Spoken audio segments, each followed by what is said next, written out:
وَلْتَكُنْ مِنْكُمْ أُمَّةٌ يَدْعُونَ إِلَى الْخَيْرِ وَيَأْمُرُونَ بِالْمَعْرُوفِ وَيَنْهَوْنَ عَنِ الْمُنْكَرِ وَأُولَئِكَ هُمُ الْمُفْلِحُونَ. Pada kesempatan ini kita akan bahas tentang keajaiban istighfar. Saudaraku seiman, banyak sekali ayat Al-Quran dan hadis Nabi SAW mengingatkan masalah ini. Dan juga kita akan dengarkan nanti perkataan para salafus salih tentang keajaiban istighfar dan dahsyatnya. Begitu juga insya Allah kita akan sebutkan apa yang didapatkan pada saat seseorang melazimkan istighfar itu. Mungkin sebagian orang terlintas di benaknya, istighfar kami semua sudah tahu. Tapi pertanyaannya, apakah anda sudah rutinkan? Nanti akan lebih jelas insya Allah dengan statement para ulama salaf tentang masalah ini. Beranjak bahasan kita saudaraku seiman, perintah Allah subhanahu wa ta'ala kepada nabinya Muhammad sallallahu alaihi wa ala alihi wa sahbihi wasallam yang sudah diampuni dosanya yang lalu dan akan datang.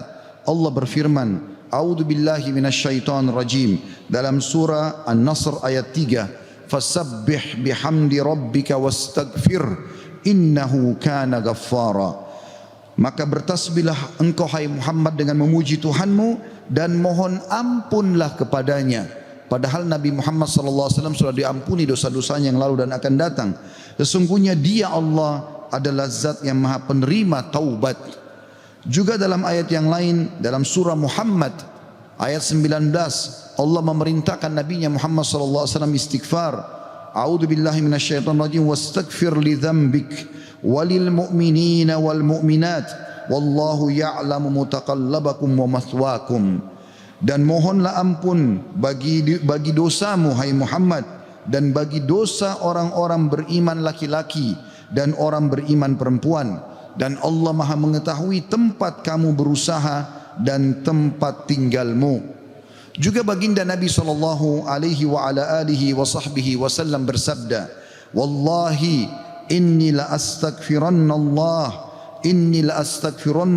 wa atubu ilahi fil yaumi aktsara min 70 marrah. Demi Allah, padahal beliau tidak butuh untuk sumpah, tapi untuk memastikan tentang pentingnya pengucapan istighfar di lisan setiap orang di antara kita. Beliau mengatakan, demi Allah aku selalu beristighfar kepada Allah, artinya pengucapan permohonan maaf kepada Allah dan bertaubat kepadanya. Maksudnya mengucapkan ikrar tidak akan mengulangi kesalahan dalam setiap harinya lebih daripada 70 kali. Dan hadis ini hadis sahih diriwayatkan oleh Imam Muslim. Juga dalam riwayat yang lain Nabi SAW sebutkan fil yaumi mi'ata marrah, dalam setiap hari sampai 100 kali. Saudaraku seiman, para ulama salaf menjelaskan kepada kita bagaimana kedudukan istighfar. Bermula dari perkataan sahabat yang mulia Abu Musa al-Ash'ari radhiyallahu anhu. Beliau mengatakan, dahulu kita memiliki dua pelindung dari azab atau siksaannya Allah. Salah satunya telah pergi, yaitu keberadaan Rasulullah sallallahu alaihi wa ala alihi wa sahbihi wasallam di tengah-tengah kita. Selama Nabi masih hidup sallallahu alaihi wasallam, mereka tinggal datang ke Nabi mengatakan mohon ampunlah untuk kami. Tapi sekarang Nabi sudah meninggal, maka sudah hilang satu kesempatan itu untuk menghilangkan azab, gangguan, gempa, banjir, bencana, kesulitan, wabah seperti sekarang.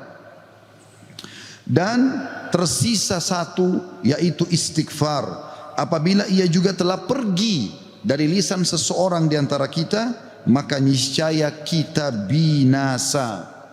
Rabi' ibn Haytham rahimahullah, seorang ulama tabi'in berkata, merendahlah kalian kepada Rabb kalian, berdoalah kepadanya di kala senggang, maka Allah telah berfirman dalam hadis qudsi, man da'ani fir rakha'i ajabtuhu fi syiddah.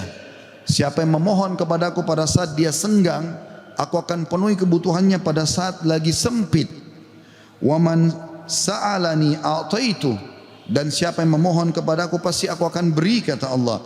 Wa man tawadha'a li rafa'tu, dan siapa yang merendah karena aku aku akan angkat derajatnya. Wa man tafarraga li rahimtu, dan siapa yang meluangkan waktu untuk ibadah kepadaku, aku akan kasihi dia. Wa man istaghfarani ghafartulah, dan siapa yang memohon istighfar kepadaku, memohon ampun, aku pasti akan memaafkan kesalahannya. Sahal radhiyallahu anhu telah berkata tentang istighfar dalam menghapus dosa. Beliau mengatakan, permulaan istighfar adalah pengampunan atau mengingat, memanggil Allah. Kemudian akan bergantung kepada Allah, lalu kemudian tidak akan mengulangi kesalahan-kesalahan. Ibnul Jauzi berkata rahimahullah, iblis berkata, aku membinasakan anak cucu Adam dengan dosa, dan mereka membinasakanku dengan istighfar dan ucapan la ilaha illallah. Manakala aku melihat hal itu pada mereka, aku tanamkan hawa nafsu pada mereka, di mana mereka berbuat dosa tapi mereka tidak beristighfar, karena mereka mengira diri mereka telah berbuat baik. Dan kata para ulama menanggapi statement Ibnu Jauzi rahimahullah, yang pertama syaitan tanamkan adalah supaya manusia lalai berbuat dosa. Pada saat dia sudah berbuat dosa, syaitan akan lalaikan dia supaya tidak istighfar, karena istighfar adalah kata kunci dihilangkan dosa tersebut dan akhirnya azab Allah tidak datang. Qatadah rahimahullah berkata, Al-Quran menunjuki kalian penyakit dan juga obat sekaligus untuk menyembuhkan kalian. Penyakit kalian adalah dosa-dosa, dan obat penyembuh kalian adalah istighfar. Permasalahan apapun akan selesai dengan istighfar. Andai saja sebuah wilayah disepakati dari pemimpinnya sampai masyarakatnya memasyarakatkan dan membudayakan istighfar di lisan mereka, di meja-meja makan mereka, di halaman rumah mereka, di meja-meja kerja mereka, di masjid mereka, di pasar mereka, demi Allah wahai saudaraku seiman, permasalahan di wilayah itu akan selesai semuanya dan rezeki akan terbuka seluas-luasnya. Anda akan dengarkan nanti kurang lebih 9 manfaat daripada istighfar itu sendiri. Ali radhiyallahu anhu berkata, sahabat Nabi yang mulia ini berkata, yang aneh adalah orang yang binasa padahal keselamatan ada bersamanya. Orang bisa kena gempa, banjir, penyakit kronis, kemiskinan, kesusahan hidup. Kata Ali radhiyallahu anhu, yang aneh adalah orang yang binasa padahal keselamatan ada bersamanya. Lalu beliau ditanya radhiyallahu anhu, apa keselamatan yang Anda maksudkan? Kata Ali radhiyallahu anhu, istighfar. Beliau juga berkata, tidaklah seorang hamba diilhami oleh Allah subhanahu wa ta'ala untuk beristighfar. Allah tidak mudahkan lisan Anda mengatakan astagfirullah, itu saja. Kata beliau, kecuali Allah memang berkehendak untuk menyelamatkannya atau tidak mengazabnya. Seseorang soleh juga berkata, hamba berada di antara dosa dan nikmat. Keduanya tidak akan menjadi baik kecuali mensyukuri nikmat dan istighfar dari dosa-dosa. Juga Luqman al-Hakim yang terkenal Allah namakan surah Luqman atas namanya. Dia berkata kepada putranya, wahai anakku, Allah memiliki beberapa waktu tidak ditolak orang untuk meminta pada waktu itu, seperti antara azan dan iqamah, seperti sepertiga malam, saat hujan turun dan seterusnya. Maka perbanyak istighfar pada saat itu. Beliau bukan menyuruh anaknya minta hajat, tapi disuruh beristighfar. Karena dengan istighfar ternyata hajat-hajat kita walaupun kita tidak minta dipenuhi oleh Sang Pencipta Allah Subhanahu wa taala. Ibunda mulia Aisyah radhiyallahu anha, Ummul Mukminin berkata, tuba, kegembiraan, kebahagiaan bagi siapapun yang mendapatkan istighfar tertulis indah banyak di buku amalnya. Abu Al-Minhal juga berkata rahimahullah, tidaklah seorang hamba didampingi di dalam kuburnya oleh pendamping yang lebih dicintai daripada istighfar yang dia ucapkan semasa hidupnya. Al-Hasan Basri berkata rahimahullah, perbanyak istighfar di rumah-rumah kalian, di meja-meja makan kalian, di jalan-jalan kalian, di pasar-pasar kalian, di majlis-majlis kalian, karena kalian tidak tahu kapan ampunan akan turun. Seorang Badui berkata, siapa yang ingin menjadi tetangga kami di tanah kami, hendaklah memperbanyak istighfar. Karena istighfar adalah awan tebal yang mengandung air atau hujan yang lebat, maksudnya rezeki. Andai saja kita fahami statement ini saudaraku seiman, mungkin beranjak dari Pak Bupati hafizahullah, pemimpin wilayah Goa, semoga Allah jaga beliau, dan juga seluruh masyarakat Goa ini, apalagi kalau seluruh wilayah Indonesia bisa menanamkan ini, selalu saling berwasiat, pemimpin kepada masyarakat, masyarakat kepada seluruh tetangganya, setiap orang kepada keluarganya, ayo perbanyak istighfar. Setiap lagi diam, jangan cuma diam, astagfirullah wa atubu ilai, itu saja. Berapa banyak orang, tadi saya dapat informasi masyarakat gua kurang lebih kalau tidak salah 800.000. Kalau 800.000 orang anggap yang muslimnya misalnya 700.000 saja, semua beristighfar satu orang satu kali saja, ada 700.000 istighfar naik ke langit. Bukankah itu akan mendatangkan rezeki kepada kita? Bukankah itu pasti akan mengangkat wabah dan permasalahan yang kita hadapi? Demi Allah iya saudara. Jawabannya demi Allah iya. Tinggal anda mau amalkan atau tidak. Juga Bakar bin Abdullah Al-Muzani rahimahullah berkata, kalian banyak berbuat dosa, maka perbanyaklah istighfar. Karena seseorang kalau menemukan istighfar dalam catatan amalnya, pada setiap jarak 2 baris buku amalnya hari kiamat, dia akan senang melihatnya. Ibnu Taimiyah berkata, ini statement terakhir dalam perkataan salafus salih, saya akan masuk setelah itu keutamaan daripada istighfar itu sendiri sebagai penutup khutbah kita insyaallah.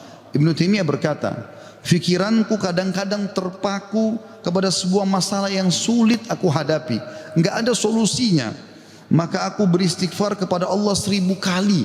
Astagfirullah wa atubu ilaih, astagfirullah wa atubu ilaih. Terus saya ucapkan 1000 kali sampai dadaku dilapangkan dan masalah yang sulit pun terpecahkan. Aku kadang berada di pasar, masjid atau sekolah, tapi hal itu tidak menghalangiku dari zikir dan istighfar sampai aku meraih apa yang aku inginkan. Istighfar teman-teman sekalian.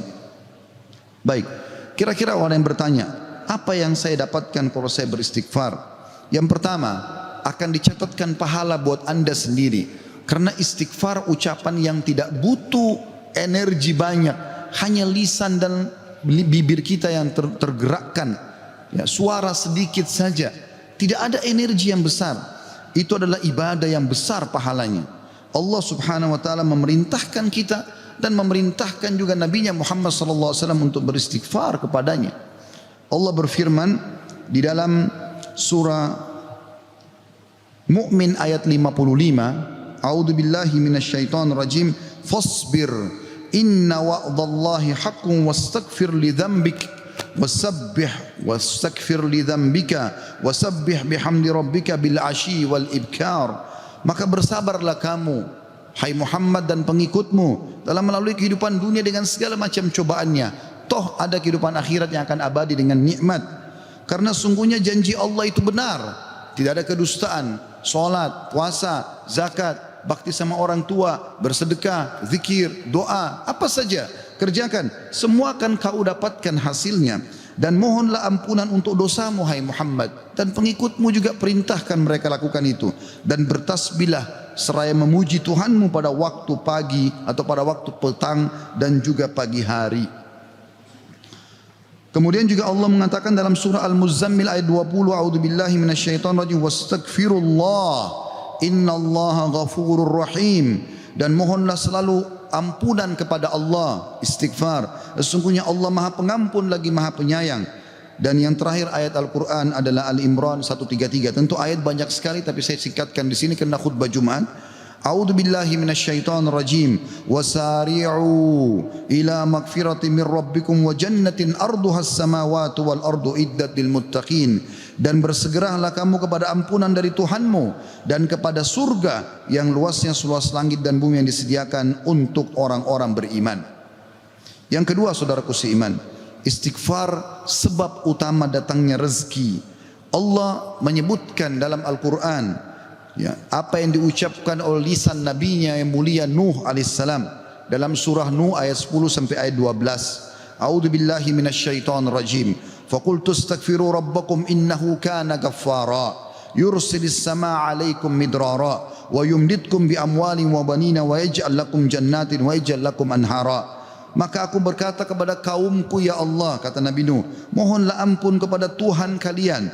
Sesungguhnya Dia Allah adalah Maha Pengampun. Niscaya dengan mohon ampun istighfar kalian itu, Dia Allah akan mengirimkan hujan kepadamu yang lebat dan memperbanyak harta juga anak-anakmu dan mengadakan untukmu kebun-kebun dan mengadakan di dalamnya sungai-sungai.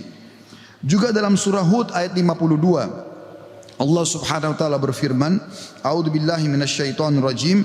Ya qaumi, Nabi Hud berkata alaihissalam, ya qaumi istaghfiru rabbakum thumma tubu ilaihi yursilis samaa 'alaikum midrara wa yazidkum quwwatan ila quwwatikum wa la tatawallaw mujrimin.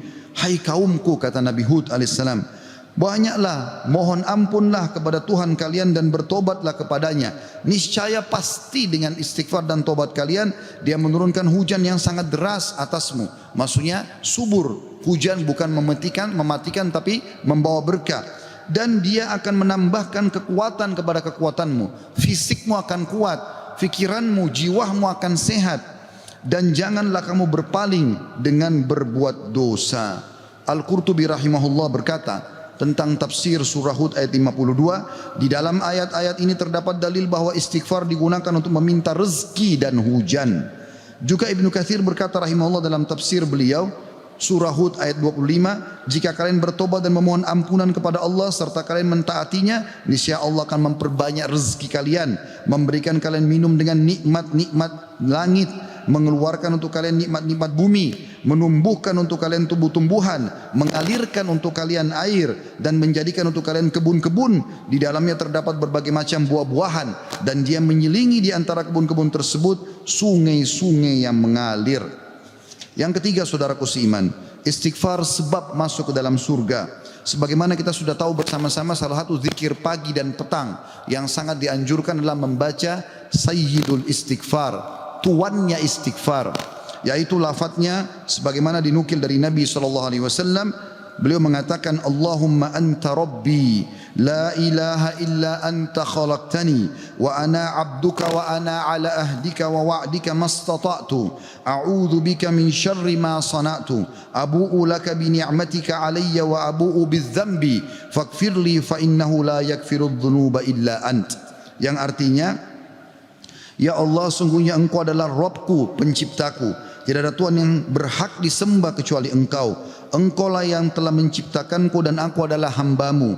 Aku senantiasa berada dalam perjanjian bersamamu. Maksudnya mentauhidkan Allah dan tidak bermaksiat. Dan aku yakin akan janjimu tentang pahala bagi orang-orang mukmin semampuku. Aku berlindung kepadamu dari kejelekan yang aku perbuat. Aku mengakui nikmatmu kepadaku serta aku mengakui dosaku. Oleh karena itu ampunilah aku, karena sungguhnya tidak ada yang mengampuni dosa kecuali Engkau. Kata Nabi SAW, siapa yang mengucapkan ini, man qalaha minan nahari mukinan, dia yakin, besok dia ucapkan di siang hari atau pagi hari dengan yakin dalam hatinya, famata min yaumihi, kemudian dia meninggal pada hari itu, qabla an yumsiya, sebelum tiba di sore hari, fahuwa min ahlil jannah, dia pasti masuk ke dalam surga. Wa man qalaha minal laili wa huwa muqinun biha, dan siapa ucapkan walaupun sekali saja di malam hari, famata, maka kemudian dia mati, qabla an yusbih, sebelum dia tiba pagi hari, fahuwa min ahlil jannah. Yang keempat, istighfar adalah sebab dihapuskannya dosa. Mohon maaf kalau sedikit panjang, saya minta waktu sekian beberapa menit lagi.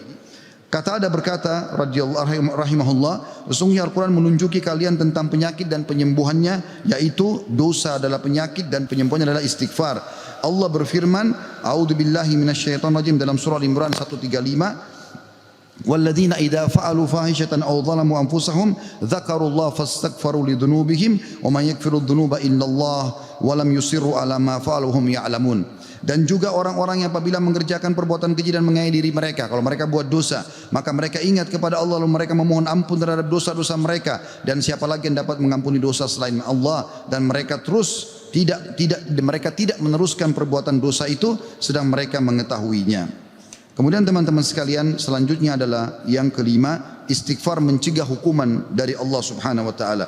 Saya ambil satu saja. Al-Hasan Basri rahimahullah berkata, wahai anak Adam, meninggalkan dosa lebih ringan bagimu daripada mencari taubat. dan ketahuilah bahwasanya pada saat kau meninggalkan perbuatan dosa atau kau beristighfar pada saat berbuat dosa, maka azab Allah tidak akan datang. Karena Allah berfirman dalam surah Al-Anfal ayat 33, A'udzu billahi minasyaitonir rajim, wa ma kana Allah liyu'adzibahum wa anta fihim, wa ma kana Allah mu'adzibahum yastaghfirun. Dan Allah sekali-kali tidak akan mengadab mereka sedangkan kamu berada di tengah-tengah mereka, hai Muhammad, dan tidak pula Allah akan mengadab mereka sedang mereka selalu memohon ampun. Yang keenam, istighfar sebab diangkatnya derajat. Dalam sebuah hadis, ajarkan bab ini kepada anak anda. Dalam hadis riwayat Ahmad dengan sanad hasan, kata baginda Nabi SAW, Inna Allah Azza wa Jalla yarfa'ud darajati lil abdi salihi fil jannah, fayaqulu ya Rabbi anna li hadhihi, fayaqulu bi istighfari waladika lak. Sesungguhnya Allah yang maha suci dan maha tinggi mengangkat derajat seseorang hamba saleh di surga sehingga dia bertanya, yang sudah mati diangkat derajatnya tinggi di surga. Hamba ini bingung, dia tidak pernah merasa berbuat amal yang bisa membawa dia ke derajat itu. Lalu dia bertanya, wahai Rabbku, dari mana nikmat ini hamba dapatkan? Maka kata Allah SWT, dari istighfar anakmu untukmu. Yang ketujuh, istighfar adalah sebab disucikan hati. Sebagaimana Nabi SAW bersabda, Innal mu'mina idha adnama dhamban kanat nuqtatan sauda'u fi qalbihi. Kalau seorang mukmin berbuat dosa akan menjadi titik hitam dalam hatinya. Fa in taba wa naza' wastaghfara su'ika qalbuhu minha. Kalau dia bertaubat kemudian dia beristighfar kepada Allah, meninggalkan dosanya, maka akan diangkat noda hitam itu dalam hatinya. Fa in zadat hatta taglufa qalbuhu fadzalika ar-rana alladhi dzakarahu Allah fi kitabihi kalla barrana ala qulubihim ma kanu yaksibun. Dan kalau seandainya dia bertaubat dan meninggalkannya serta beristighfar, hatinya kembali bersih darinya, dan kalau dia tambah melakukan dosa, maka bertambah pula titik hitam itu sampai menutupi seluruh hatinya. Dan itulah makna kalimat ar-ran dalam firman Allah Subhanahu wa taala, sekali-kali apa yang selalu mereka usahakan itu menutupi hati mereka. Surah Al-Mutaffifin ayat 14. Dua poin yang terakhir teman-teman sekalian, yang ke-8 adalah istighfar sebab memperoleh anak dan keturunan. Dinukil dalam sebuah riwayat disebutkan oleh Abu Hanifah rahimahullah dalam musnadnya, bahwasanya seseorang datang mengeluh dari Jabir bin Abdullah radhiyallahu anhu. Seseorang mengeluh kepada Nabi SAW lalu berkata, ya Rasulullah, ya sesungguhnya orang semua punya anak tapi aku sendiri yang tidak punya anak. Maka kata Nabi SAW, mana kau dari dua senjatamu, memperbanyak sedekah dan istighfar, maka dengannya kau akan diberikan rezeki. Kata Jabir bin Abdullah, orang itu pun mengamalkan, lalu saya menyaksikan orang itu dikaruniai 9 orang anak, semuanya laki-laki. Kesembilan dan terakhir adalah istighfar sebab menikmati kesehatan dan kekuatan. Sebagaimana dijelaskan dari dalam surah Hud ayat 52, dan sudah saya bacakan tadi ayatnya, saya tidak ulangi, tapi potongan ayatnya adalah yazidkum quwwatan ila quwwatikum. Istighfar menyebabkan bertambahnya kekuatan di atas kekuatan. Izinkan saya teman-teman sekalian menyampaikan sebuah kisah yang berhubungan dengan masalah ini, atau dua buah kisah ringkas. Ada seseorang di Irak dulu pernah berdagang, kemudian dia menemukan semua pedagang di pasar laku barangnya kecuali dia, dan dia orang miskin. Dia mengatakan, saya pun duduk di dekat barang saya sampai menjelang sore belum laku-laku. Maka tiba-tiba saya mengingat firman atau sabda Nabi SAW, man aktsara istighfar, siapa yang memperbanyak istighfar, ja'alallahu lahu min kulli hammin faraja. Allah akan berikan kelapangan dari setiap kesedihannya, wa min kulli dikin makhraja, dan jalan keluar dari setiap masalahnya, dan juga razaqahu min haitsu la yahtasib, maka Allah akan berikan rezeki dari tempat tidak disangka-sangka. Maka dia bilang, saya pun beristighfar kepada Allah, dan terjadi satu keajaiban yang luar biasa. Ternyata datang kepadaku hampir seluruh pedagang pasar datang, dan mereka memperebutkan barang daganganku. Terakhir kisah seseorang yang bernama Abu Yusuf, saudaraku seiman, di musim haji, seorang syekh, dalam kisah yang tidak disebutkan namanya siapa, sedang menyampaikan masalah istighfar. Datang seseorang setelah pengajian bernama Abu Yusuf lalu berkata, Syekh, saya ingin bercerita tentang manfaat istighfar yang anda sampaikan tadi. Kata syekhnya, silakan. Dia bilang, saya menikah bertahun-tahun tidak punya anak sama sekali, dan saya sama istri saya sedih. Lalu satu waktu saya pernah mendengarkan sebuah siaran tentang makna Ya, firman Allah SWT surah Nuh ayat 10 sampai ayat 12 tadi sudah saya bacakan ayatnya, bahwasanya orang kalau istighfar akan diturunkan hujan dari langit, diberikan keturunan dan juga harta. Lalu saya mengatakan kepada istri saya, wahai Ummu Yusuf, ayo kita istighfar. Sudah bertahun-tahun kita berusaha berobat sana sini tidak punya anak. Maka dia sama istrinya yang mengatakan, kami pun beristighfar tidak mengenal waktu, tidak mengenal tempat kecuali di WC. Kita tidak baca di WC, di tempat tidur, di ruang makan, di halaman selalu baca. Dan subhanallah kata dia Syekh, bulan itu Ummu Yusuf hamil dan lahirlah Yusuf. Begitu selesai hamil lagi masa nifas, saya bilang, Ummu Yusuf, kita sudah bertahun-tahun tidak punya anak, ayo kita istighfar kepada Allah untuk anak yang kedua. Kata dia, Anda tahu Syekh, selesai nifas Ummu Yusuf hamil dan kami dapat lagi anak kedua, dua-duanya laki-laki. Setelah anak kedua lahir di masa nifas, saya bilang lagi, wahai Ummu Yusuf, kita beristighfar kepada Allah untuk anak yang ketiga. Maka saya sama Ummu Yusuf beristighfar yang ketiga, dan ternyata selesai masa nifas hamil dan juga melahirkan di tahun ketiga anak laki-laki yang ketiga. Kata syekhnya, semoga Allah berkahi. Itu betul-betul firman Allah. Allah mengatakan Allah tidak akan pungkiri janjinya. Dia mengatakan belum selesai kisah saya Syekh. Setelah itu Ummu Yusuf berkata, wahai Abu Yusuf, kita berhenti dulu istighfar untuk mohon anak, istighfar untuk yang lainnya, tapi permohonan anak berhenti dulu sampai anak-anak besar. Kami sepakat 2-3 tahun kemudian saya mengatakan, Ummu Yusuf, sekarang saatnya kita minta agar Allah berikan kita anak perempuan yang cantik dan salihah. Maka kami pun beristighfar dan ternyata Ummu Yusuf hamil, dan sekarang saya di musim haji, wahai Syekh, sedang datang bersama Ummu Yusuf yang baru saja melahirkan bersama dengan bayinya, bayi perempuan. Aqulu qauli hadza, saya sudah mengucapkan perkataan saya ini, wa astaghfirullah li wa lakum, dan saya beristighfar kepada Allah, mengajak jamaah istighfar kepada Allah, fastaghfiruhu innahu huwal ghafurur rahim. Beristighfarlah sungguh Dia Maha Pengampun dan juga Maha Pengasih.